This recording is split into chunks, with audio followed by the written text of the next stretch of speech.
इस साधना काल में भयावह स्थितियां बन सकती है, क्योंकि इस साधना से प्रकृति की शक्तियों में हलचल मच जाती है। साधक को बिन विचलित हुए साधना जारी रखनी चाहिए। साधना काल में पूर्ण ब्रह्मचर्य का पालन करना अति आवश्यक है और साधना के बाद सिद्धि मिलने पर भी संयम से रहना होगा। चरित्रहीन और अनैतिक जीवन जीने वाले व्यक्ति इस बेताल साधना को सिद्ध नहीं कर पाएंगे। भावुक, कोमल हृदय, कमजोर आत्मबल, डरपोक, कामुक व्यक्ति के लिए यह साधना नहीं है।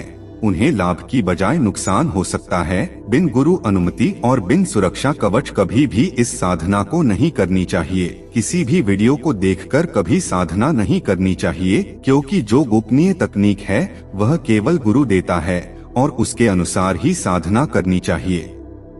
अज्ञा बेताल वस्तुतः उग्र मानसिक शक्ति और काली की संहारक या आक्रामक शक्ति का एक संयोग है, जो काली की शक्ति के अंतर्गत आता है। वामतंत्र के अनुसार इसे रुद्रकाली कहा जाता है। इस भाव की सिद्धि होने पर आक्रामक भाव की शक्ति अत्यंत प्रबल हो जाती है। अज्ञा बेताल सभी प्रकार के मनोरथ पूर्ण करता है। साधक के लिए साधना के समय वह प्रहरी का काम करता है और किसी भी अन्य आसुरी शक्तियों के विघ्न को या किसी दुष्ट साधक द्वारा प्रतिस्पर्धा में किए गए तांत्रिक अभिचार की शक्तियों को नष्ट कर देता है। अज्ञा बेताल दूसरों को दिखाई नहीं देता, पर साधक उसकी प्रत्यक्ष अनुभूति करता है।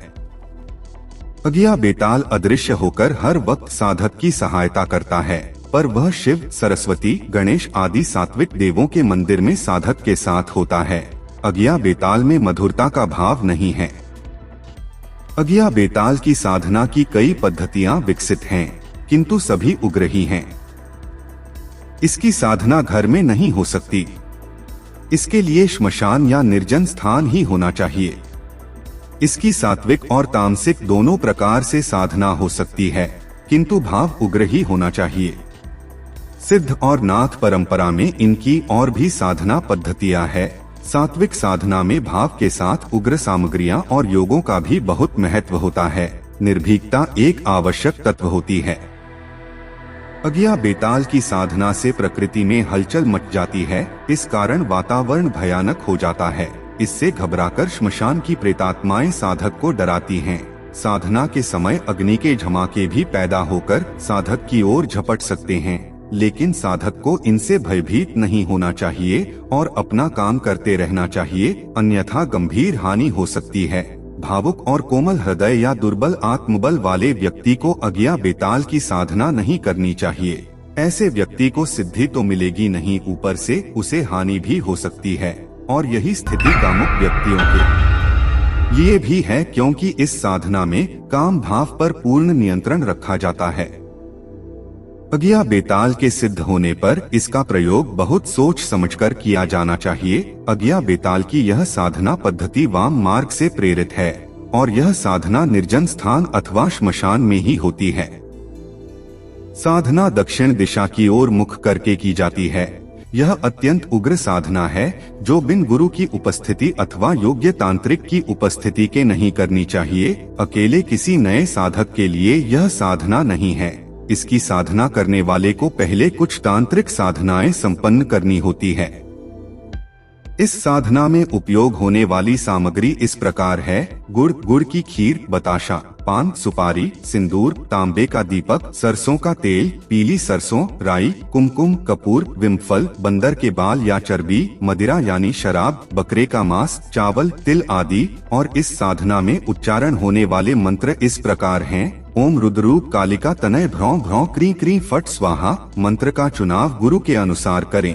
यह साधना श्मशान में अर्धरात्रि में की जाती है। श्मशान में चिता की भस्म का बड़ा घेरा बनाकर उस पर सिंदूर पूरित करके इसके मध्य ही साधना की जाती है। दक्षिण दिशा की ओर आसन लगाकर पहले शिवजी की पूजा की जाती है। इसके बाद शिवलिंग के सामने तांबे के दीपक में सरसों तेल डालकर दीपक जलाकर रखा जाता है। इसके बाद पूजन सामग्री और पान, सुपारी आदि से शिव के रुद्र रूप की भावना करते हुए शिवलिंग की पूजा की जाती है। पूजन बाद हवन कुंड में खैर की लकड़ी जलाकर हवन सामग्री को मिश्रित कर मंत्र के साथ 108 आहुति दी जाती है।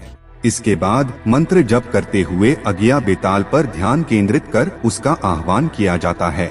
जप संख्या पहले दिन से निश्चित रख साधना को 108 दिन तक किया जाता है। पद्धति और पूजा हवन रोज ऐसा ही रहता है। बीच में अगिया बेताल के प्रकट होने की अनुभूति होने पर यानी साधना को सिद्ध होने पर साधना समाप्त कर दी जाती है। यदि 108 दिन में सिद्धि नहीं होती है तो पुनः 108 दिन की साधना फिर से की जाती है। यह क्रम तब तक चलता है जब तक सिद्धि न मिले। वैसे 108 दिन में सिद्धि मिल जाती है। यदि व्यक्ति सक्षम है तो ही इस साधना को करें।